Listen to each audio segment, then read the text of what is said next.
You're used to struggling, Alice. Nobody looks at you. 2 years in minimum security won't kill you.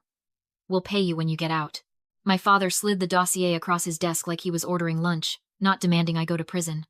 The folder was thick with tax fraud and embezzlement records, crimes my sister, Beatrice, had committed. Beatrice sat on the sofa, crying fake tears into a handkerchief, while my mother patted her back. They needed someone to take the fall so Beatrice could still marry into the wealthy Sterling family next month. And that someone was me. I didn't scream. I didn't fight back. I picked up the file, letting my hands tremble just enough to make them think I was broken. I need 24 hours, I whispered. To think. My father nodded, satisfied. He thought he was looking at a scared daughter. He didn't realize he was looking at the person who was about to take everything he owned. Have you ever realized your family would set you on fire just to keep their favorite warm? Tell me I'm not the only one in the comments. I drove away from my parents' house, my hands gripping the steering wheel so hard my knuckles turned white. I didn't go straight home. I pulled over 2 blocks away, turned off the engine, and just breathed. To understand why they chose me as the sacrifice, you have to understand the economy of my family. For 26 years, I was the spare part. The backup generator you keep in the basement and ignore until the power goes out. While I was sitting in my freezing 400-square-foot studio apartment, eating instant noodles and studying for my certification under a blanket to save on heating bills, Beatrice was living a life that didn't mathematically exist. I remember scrolling through Instagram last winter. There was Beatrice, tagging herself at a 5-star wellness retreat in Bali. Company research trip, the caption read. I knew for a fact her company, a boutique consulting firm, had 0 clients. But my parents liked the photo. My mother commented, "So proud of my visionary." They funded that trip. They funded the Audi she crashed 3 months later. They funded the downtown loft she rented from a friend.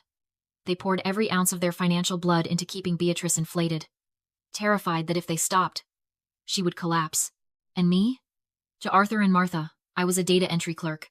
A quiet, unambitious disappointment who filed papers for $18 an hour. That was the story I let them believe. It was safer that way.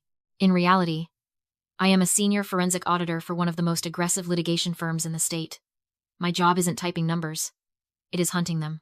I track down hidden assets for high-stakes divorce cases and corporate bankruptcy fraud. I find the offshore accounts, the shell companies, and the phantom employees. I am a shark disguised in a beige cardigan. My parents didn't know this, because they never asked. In 5 years, they had never once asked me, "Alice, what do you actually do at work?" It used to hurt. But sitting in my car that night, I realized their ignorance was my greatest weapon. For a long time, I wondered why they hated me. But as I watched the rain hit my windshield, I finally understood. It wasn't hate. It was economics. To my parents, success is a finite resource, like a pie with only so many slices. They truly believed that if they gave any support, attention, or love to me, they were stealing it from Beatrice. In their twisted worldview, for Beatrice to be the star, there had to be a void to contrast her against. I was the void. I was the insurance policy they kept in the dark, gathering dust, waiting for the day the star burned out. And that day had finally come. Beatrice had stolen, lied, and defrauded the government. The star was falling. So, they went to the basement, dusted me off, and told me it was my turn to serve my purpose. They wanted me to step into the fire so she wouldn't get burned. They thought I was weak because I was quiet. They didn't realize that while they were building a house of cards for my sister, I was learning how to blow them down. I started the car. I wasn't going home to cry. I was going to work. I pulled into the empty parking lot of a 24-hour diner, the neon sign buzzing overhead like a dying insect. I didn't go inside. I didn't want coffee. I wanted the truth. I reached into my bag and pulled out my laptop. My hands were still shaking, a physical aftershock of the adrenaline from my father's study. I needed to know exactly what I was walking into. I needed to know if this tax fraud was a new development or if the rot went deeper. In my line of work, we have a saying, follow the silence. The things people don't talk about are usually where the money is hidden. And my parents had been very silent about my financial independence for years. They never asked why I didn't buy a new car. They never asked why I still rented. I tethered the laptop to my phone's hotspot and navigated to the Consumer Credit Bureau portal. I wasn't hacking. I wasn't using any special software. I was just doing what any responsible adult should do, checking my own credit report. I typed in my social security number, my date of birth, and answered the security questions. Enter. The screen refreshed, and the blue light illuminated the cab of my car. I stopped breathing. I expected to see a blank slate. Maybe a few student loans. my small car payments, my rent history. Instead, I was looking at a financial crime scene. My credit score was in the low 500s. But it was the open accounts tab that made my stomach turn over. There were 3 credit cards, all maxed out, with a combined balance of $45,000. There was a business loan for a B-list consulting LLC, Beatrice's failed fashion startup taken out 5 years ago. The principal amount was $50,000. It was currently in default. I clicked on the contact information associated with the accounts. I needed to be sure. I needed to see it in black and white. And there it was. The recovery email address for every single fraudulent account. arthur.whitford@gmail.com. I sat back against the headrest, the air leaving my lungs in a rush. They hadn't just asked me to take the fall tonight. They had stolen my identity 5 years ago, when I was 21, struggling to pay for my forensic accounting textbooks, eating toast for dinner. My father was using my name to fund Beatrice's vanity projects. When they told me they couldn't afford to help me with rent, they were actively ruining my credit to keep her afloat. The realization washed over me, cold and absolute. I wasn't a daughter to them. I wasn't even a person. I was a resource. A line of credit to be maxed out and discarded. They had been drowning me for years, so she could keep her head above water. I looked at my hands. They had stopped trembling. Strange, isn't it? You think that finding out your parents are criminals who betrayed you would break you. You think you'd cry. But I didn't cry. The tears evaporated, replaced by a clarity so sharp it felt like a knife edge. The emotional bond I had been clinging to, that desperate childish hope that if I just sacrificed enough, they would finally love me, snapped. It was gone. I felt lighter. I felt dangerous. I wasn't the scared girl in the study anymore.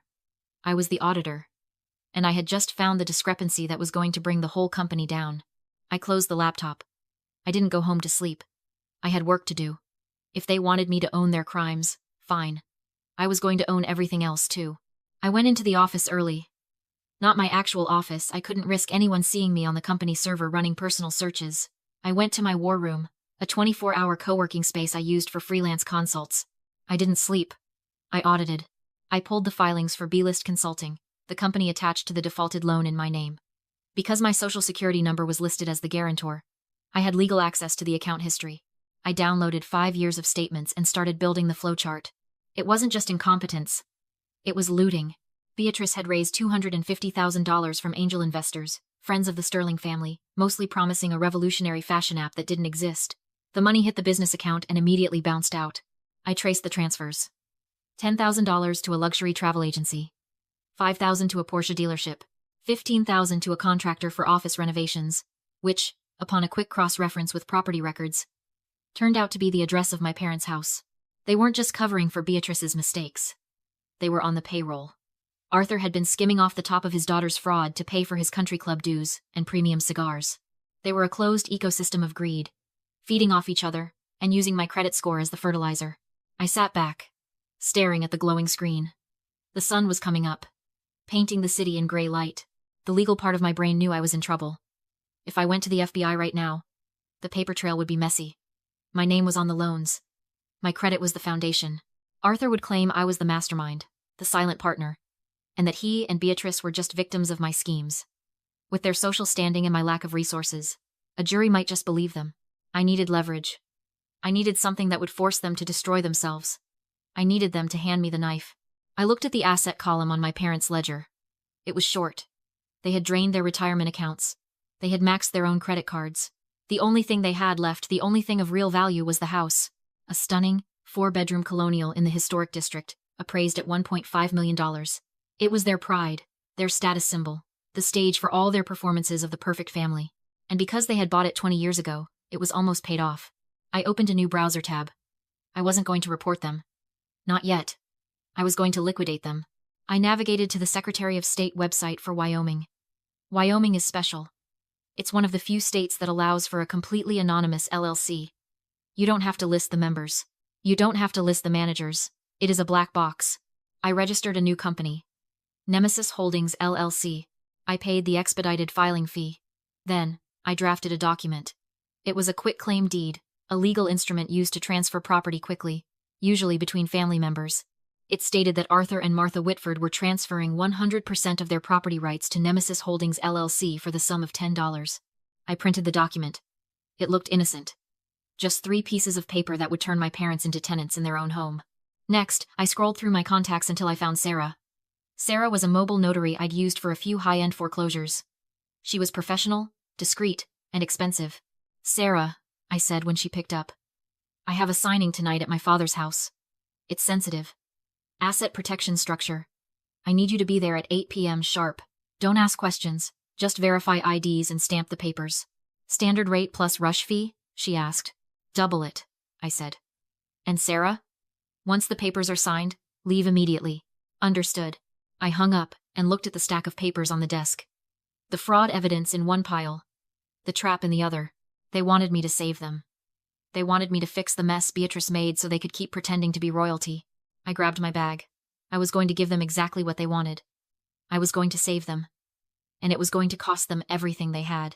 I walked back into my parents' house at exactly 7:55.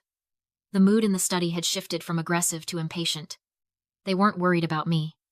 They were worried about the timeline. Beatrice was pacing, checking her phone every 30 seconds, probably terrified that her fiancé would text before she had a clean record. I played my part perfectly.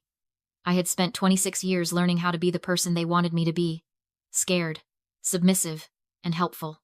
I hunched my shoulders. I let my voice shake. "I'll do it," I said, looking at the floor. "I'll take the fall." Martha let out a breath that sounded like a hiss of relief. "Good. We knew you'd do the right thing. But..." I raised my head, widening my eyes in panic. "There's a problem. I spoke to a lawyer friend. Just hypothetically." Arthur's eyes narrowed. "What problem?" "The sentencing guidelines." I lied. The lie tasted sweet. Because the fraud amount is over $200,000. The feds don't just look for jail time. They look for restitution. They seize assets connected to the beneficiary of the fraud. I pointed a trembling finger at Beatrice, then at the room around us. "They trace the money. They know it paid for renovations here. If I plead guilty, they will come for this house, Dad. They will seize it to pay back the investors." The color drained from Arthur's face. The house was his idol. He loved it more than his children. Probably more than his wife. "They can't do that," he sputtered. "They can," I insisted. "Unless we hide it. Tonight." I pulled the folder from my bag. My hands were steady now, but they didn't notice. They were too busy staring at the solution I was offering. I had these drawn up. "It's an asset protection strategy. We transfer the deed immediately into an anonymous holding company. Nemesis Holdings, LLC. If the house isn't in your name when the investigation starts, they can't freeze it. It's a blind trust." Arthur snatched the papers. He scanned them with the desperate intensity of a man watching his life flash before his eyes. He stopped at the signature page. "Wait," he growled. "This lists you as the sole managing member. My name isn't on the ownership." This was the moment. The turn. If I flinched, I lost. "That's exactly why it has to be me," I pleaded. "If your name is on anything, the FBI finds it instantly. I'm the straw man. I hold the asset until the heat dies down. You can force me to sign it back whenever you want. I always do what you ask." He didn't see a threat, only the expendable daughter. He laughed, grabbed his pen, and signed. I texted Sarah. She arrived within seconds, stamped the quitclaim deed, and left with an envelope of untraceable cash. When her car disappeared down the driveway, the room relaxed. The panic evaporated into arrogance. "You were useful for once," my father sneered. My mother poured wine like she hadn't just committed fraud. "Stop crying. You know your place," she said coldly. "Beatrice is the flower. You're the dirt. Your job is to bury yourself so she can bloom. Go to the police tomorrow. We have a wedding to plan." That word dirt ended everything. I stopped crying, set my phone on the desk, and showed them the recording timer still running. "I'm not going to the police," I said calmly. "And neither is Beatrice." They stared as I explained the truth. The house now belonged to Nemesis Holdings, and I owned Nemesis Holdings. My father lunged, then froze when I mentioned unclean hands. The recording captured their admission of fraud. Suing me would mean confessing to a felony. He collapsed. "You have 7 days to vacate my property," I said. "Miss the deadline. And this recording goes to the FBI and the Sterling family." 3 months later, I sat in the study I now owned. My parents were broke, my sister's wedding canceled, their reputation destroyed. They were right about one thing. Flowers need dirt. They just forgot the dirt owns the ground. And now, so did I.